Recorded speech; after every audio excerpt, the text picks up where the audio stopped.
The story you're about to hear was never meant to be heard this way. It isn't gentle, it isn't neat, and it certainly isn't comfortable. This is the kind of story families bury, institutions silence, and history quietly edits out. Not because it isn't true, but because saying it out loud changes everything that comes after. At the center of it is Meghan, and standing just behind her in the shadows is her mother, Doria. For years, the world has watched Meghan Markle through carefully framed moments, red carpets, royal balconies, interviews polished to perfection. But this story doesn't live in front of cameras. It lives in missing names, in empty spaces, in details that were never explained because explaining them would open a door that could never be closed again. What you're about to hear isn't rumor. It isn't gossip passed around online. It's a story hidden inside records, silence, and one decision that forced a woman to sit alone while the world watched and pretended not to notice. And if this story is true, even partially, then it explains tears that were never seen, distance that was never explained, and a family secret so heavy it reshaped an entire royal narrative. Once you hear it, you won't look at that wedding, that family, or that silence the same way again. Because some secrets don't just change reputations, they change bloodlines. In May of 2018, the world watched what looked like a modern fairy tale. A royal wedding at Windsor Castle. A bright white gown, a long veil. A woman stepping into history while millions watched from their living rooms, phones, and office screens. It was presented as a moment of joy, unity, and progress. A new chapter for the monarchy. But something about that picture didn't sit right. Look past the dress, past the cameras, past the polished smiles. Look at the seats.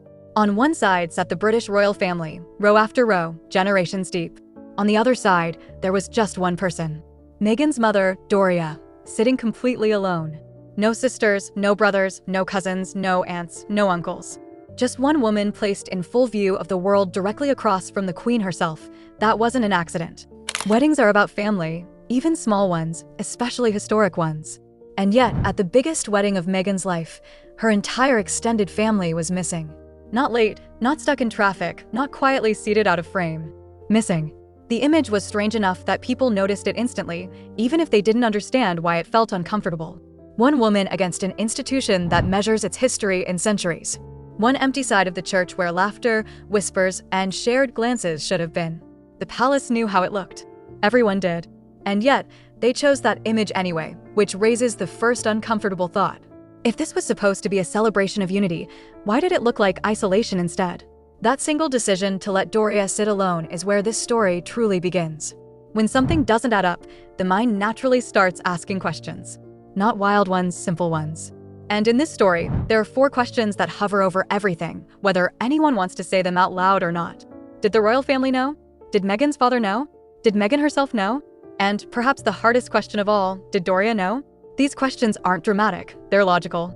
Because secrets don't exist in a vacuum. They exist inside people, inside decisions, inside silence. By the time the engagement was announced, Meghan's life was no longer private. Every detail was being examined, cataloged, and prepared for public consumption. That's how royal life works. Backgrounds are checked. Histories are traced. Family trees are mapped out and published for the world to see. Nothing is casual at that level. Which means if something unusual existed in Meghan's family history, it wouldn't have gone unnoticed. It would have been seen, discussed, evaluated, and handled. Handled how? That's where the silence begins to speak. Because instead of openness, what followed was distance.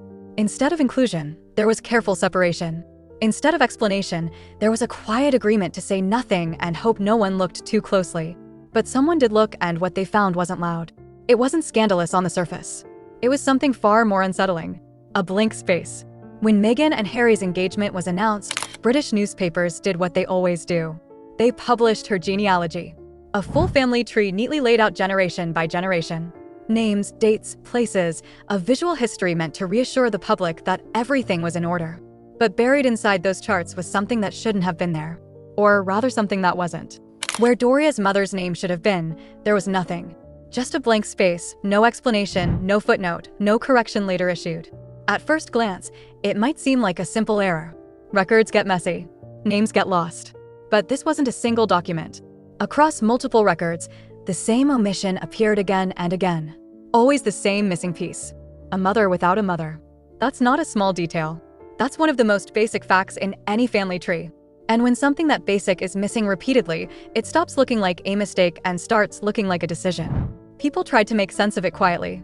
Maybe there had been an adoption. Maybe the information was incomplete. Maybe the records just hadn't caught up yet, but time passed and nothing was filled in. The blank remained, and that blank did something powerful. It invited a question no one wanted to answer. What would happen if that now clarification, no quiet update slipped into the records? And then slowly, without announcement or explanation, a name appeared. Janet Arnold. Just like that, the empty space that had raised so many questions was suddenly filled. Janet Arnold, born in 1929 in Sandusky, Ohio, died in the year 2000. A full lifespan, a real person, a real name. And once there was a name, everything changed because names unlock doors. They lead to birth certificates, death certificates, burial records, census listings, church documents, the kind of requisitions. This name surfaced after the wedding, after the vows were said, after the world had already accepted the fairy tale, which raises a quiet but unsettling thought. If this information existed all along, why did it only become 30 years old? Janet's mother was listed burial sites, cemetery names, dates that lined up the way dates usually do. On the surface, it was just another American family tree stretching backward through time. Natalie May's parents were listed clearly. Her father, her mother, a woman named Gertrude Elizabeth Sadler, born in the 1800s, passing away in the late 1950s.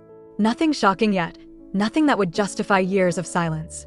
But family trees aren't meant to be read quickly. They're meant to be examined slowly, line by line, branch by branch. And when the other side of Janet's family was traced, her father's side, something odd appeared.